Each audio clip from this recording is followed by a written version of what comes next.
6 মাইলৰ উৰণ সেতুখন কিয় বাৰম্বাৰ পুনৰ নিৰ্মাণ কৰা হৈছে? থাকিব নে ভাঙি পেলোৱা হ'ব উৰণ সেতুখন? গাফিলতিৰ আঁৰত কোন? ৰাইজে কিয় ভুগিব লাগে জমৰ যন্ত্ৰণা? হাঁহ যে কোনো কণীৰ পৰা হাঁহ বুলি কয়, এইবিলাক হৈছে কোনো কাৰণ তেওঁলোকে বাৰ বাৰ ৰিপেয়াৰিং কৰিলে কিছুমান উপৰুৱা পইচা ওলাই থাকে, গতিকে তেওঁলোকে সেইটো সদায় কাৰণে এটা চেষ্টা নকৰে। গুৱাহাটীৰ 6 মাইল উৰণ সেতুৰ পয়ালকা অৱস্থা। উৰণ সেতুখন নিয়ন্ত্ৰণ কৰিব লগা হৈছে লোৰে নিৰ্মিত সামগ্ৰী, কৃত্ৰিম সৰু সৰু খুঁটা আৰু এনে বহুত কৃত্ৰিম পদ্ধতিৰে। উৰণ সেতুখনৰ পুনৰ নিৰ্মাণৰ দায়িত্বৰ ভাৰ গ্ৰহণ কৰিছে গৌতম কনষ্ট্ৰাকশ্যনে। সমগ্ৰ অসমত সৃষ্টি হৈছে এক নতুন অধিসূচনা বা এক নতুন যুগ। গুৱাহাটী মহানগৰীত চাৰিওফাল দেখিবলৈ পোৱা গৈছে এতিয়া নৱনিৰ্মিত উৰণ সেতু নিৰ্মাণ কৰি থকা হৈছে। বৰ্তমান মই উপস্থিত আছোঁ গুৱাহাটীৰ 6 মাইল যি উৰণ সেতু, সেই উৰণ সেতুৰ তলত। আৰু হয়তো আপোনালোকে নিশ্চয় গম পাইছে 6 মাইলৰ যি উৰণ সেতু, এই উৰণ সেতুৰ খুবেই এক দুৰৱস্থা, যিহেতু যি মাজতে পিলাৰসমূহ আছিলে সেই পিলাৰসমূহ খুবেই দুৰ্বল হৈছে, ফাটি গৈছে পিলাৰসমূহ। আৰু তাৰ পৰিপ্ৰেক্ষিতত বাৰম্বাৰ যিহেতু যোৱা বছৰো দেখা পোৱা গৈছিল আৰু এই বছৰ দেখা পোৱা গৈছিল যে বাৰম্বাৰ উৰণ সেতু আচলতে স্তব্ধ কৰিবলগীয়া হৈছিল। উৰণ সেতুৰ ওপৰেৰে কোনো ধৰণৰ গধুৰ বাহন আহিবলৈ দিয়া হোৱা নাছিল। কাৰণ কিয় এই ব্ৰিজখন, এই উৰণ সেতুখন বৰ্তমান দুৰ্বল হৈছিল। 2007 চনত আৰম্ভ হৈছিল এই কনষ্ট্ৰাকশ্যনৰ কাম। চিম্প্লেক্স কনষ্ট্ৰাকশ্যন নামৰ এক কণ্ট্ৰেক্টৰ গ্ৰুপে আচলতে 6 মাইল এই যি উৰণ সেতু, সেই উৰণ সেতুৰ নিৰ্মাণৰ কাম হাতত লৈছিল।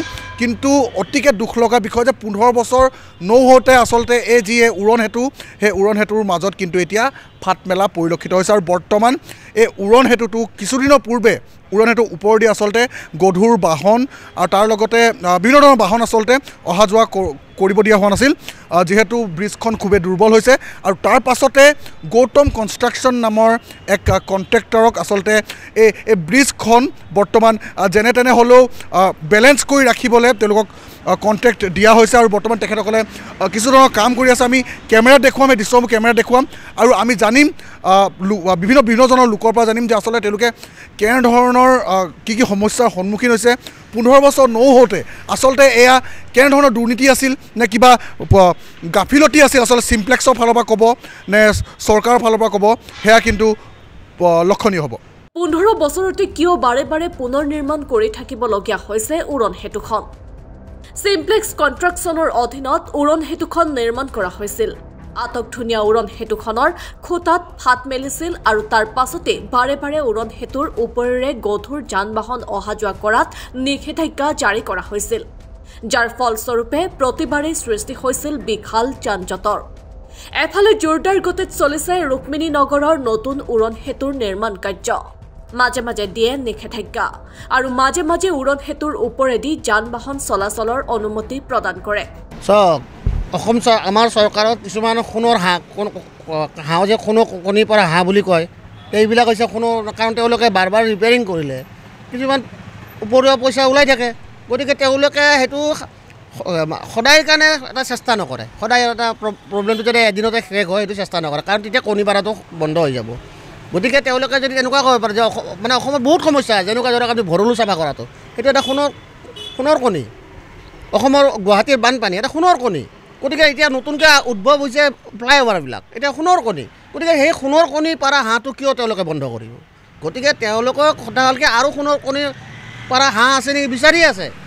তেনেকুৱা যদি পায় বছৰে বছৰে বা মাহে মাহে কিবা সোণৰ কণী দি থাকে, তেনেকুৱা তেওঁলোকৰ বিচাৰি আছে। এতিয়া এডভান্টেজ আছে, এতিয়া এডভান্টেজ আছে। আমাৰ কথাটো কেনেকুৱা হৈছে না, গছত কঁঠাল উঠত তেল, খাই বোলে তেল বেল। কিয় আমি যোৱাবাৰ তেওঁলোকে এখন বগা হোৱাইট পেপাৰ জাৰি কৰকচোন যে যোৱাবাৰ আছাম এডভান্টেজৰ যিখিনি প্ৰথমবাৰত যিখিনি প্ৰতিশ্ৰুতি হৈছিল তেওঁলোকৰ কিমান শতাংশ কাম বা ইনভেষ্টমেণ্ট অসমত হৈছে, অসমৰ মানুহে কিন্তু নাজানে। তেওঁলোকে লিখিছে ইমানে তাৰমানে এইবাৰ অসমত ইমানে হৈছে যে ইনভেষ্টমেণ্ট আহিছে, মানে সেই ইনভেষ্টমেণ্টৰ বোজা সহ্য কৰিব নোৱাৰি ৰাতি কালি ভূমিকম্পই আহি গ'ল। গতিকে এই যে যোৱাবাৰ হৈ গ'ল এডভান্টেজ আছামৰ, তাৰে কিমানটা ফলপ্ৰসূ, কিমানটা কাৰ্যকৰী হৈছে সেইবিলাক কথা আমি জানিব লাগে। গতিকে আজি চাওক এডভান্টেজ আছামৰ নামত কিমান কোটি টকা খৰচ গৈছে, সেইটোতো কাৰো ব্যক্তিগত পইচা নহয়, ৰাইজৰ পইচা। গতিকে যোৱাবাৰ কিমান খৰচা গৈছিল, তাৰে বিনিময়ত আমি কিমান পালোঁ, এইবিলাক আমাক জনা দৰকাৰ আছে। গতিকে আমি নকওঁ যে সেইটো কৰিব নালাগে, কৰিব লাগে, কিন্তু যিটো কাম কৰিলে ফলপ্ৰসূ হয় বা তাৰ পৰা কিবা এটা ষ্টেটে হওক বা ৰাইজে সকাহ পায়, সেই কামটো কৰিলেহে আমি বেছি ভাল পাওঁ। গতিকে আমি বিচাৰোঁ, মই ব্যক্তিগতভাৱে বিচাৰোঁ যে যোৱাবাৰ এডভান্টেজ আছে, কিবা টুইন টাৱাৰ ফুইন টাৱাৰ বহুত কিবা কিবি কৈছিল, গতিকে সেইবিলাক হ'ল নে নাই, হ'ল যদি ক'ত আছে, আমি কিন্তু দেখা নাই। গতিকে এইবিলাকো আমাক দেখাব লাগে। আৰু গুৱাহাটী ফ্লাইঅভাৰৰ সমস্যাবিলাক যাতে ৰিপেয়াৰিং নহয়, যিবিলাক কাম কৰি আছে বৰ্তমান, লাগিলে 2 বছৰৰ জেগাত 2.5 বছৰ লাগক, আমি ৰাইজ হিচাপে কষ্ট খাবৰ কাৰণে ৰেডি আছোঁ। গতিকে আজিকালি হৈছে কি যে ৰাজনৈতিক উদ্দেশ্য, তেওঁলোকৰ কিবা ইলেকশ্যন আছে, তাৰে আগত ব্ৰিজখন হ'বই লাগিব। গতিকে এটা চবৰে এটা মেচিউৰিটি পিৰিয়ড থাকে, চব বস্তু এটা মেচিউৰিটি পিৰিয়ড থাকে। আৰু যেতিয়া মেচিউৰিটি পিৰিয়ডটোক আপুনি হ'বলৈ নিদিব, আগতেই যদি তাক বনোৱা যায়, তেতিয়াহ'লে সেই বস্তুটো ডেষ্ট্ৰয় হয়। গতিকে আমি জানো, গতিকে আমি এতিয়াও কৈছোঁ, চান্দমাৰী ফ্লাইঅভাৰখন যাতে ভৱিষ্যতে, অদূৰ ভৱিষ্যতে যাতে এনেকুৱা এটা ঘটনা নহয়, তেওঁলোকক লাগিলে 2 বছৰৰ জেগাত আৰু 6 মাহ তেওঁলোকক বঢ়াই দিয়ক, যাতে এইটো আমাৰ পাৰ্মানেণ্ট হয় আৰু আমি আৰু ভৱিষ্যতে যাতে কোনো কণী দিয়া হাঁহ নহয়, তাৰ কাৰণে আমি চৰকাৰক আমি এবাৰ আহ্বান জনাইছোঁ। চাওক, ধনটো কি এনে দিব নেকি? ধনটোতো এনে নিদিয়ে। তেওঁলোকে হয়তো 100-200 বিঘা মাটি লাগিব, গতিকে তেওঁলোকে ক্ৰয় কৰিব। আচলতে মোৰতো সন্দেহ যে মাটি ক্ৰয় কৰিব তেওঁলোকে প্ৰপাৰ্টি ইয়াতে পইচা দি কিনে আমাৰ অসমৰ প্ৰপাৰ্টি ল'ব। গতিকে এই অসমৰ প্ৰপাৰ্টিখিনি যাতে চৰকাৰক অনুৰোধ কৰিছোঁ, যেতিয়া আমাৰ অসমখন ইমান ডাঙৰো নহয়, অসমত প্ৰায় 50% মানুহৰ ভূমিহীন মানুহ। গতিকে যদি যাতে এই মাটিখিনি, যিখিনি মাটি আছে, সেইখিনি মাটিও যাতে বাহিৰা হাতত নাযায়, অসমীয়া মানুহৰ হাতত থাকে, তাৰ এটা ব্যৱস্থা কৰিব লাগে। মই এইটো কোৱা নাই যে ইণ্ডাষ্ট্ৰি হ'ব নালাগে, ইণ্ডাষ্ট্ৰিও হ'ব লাগে।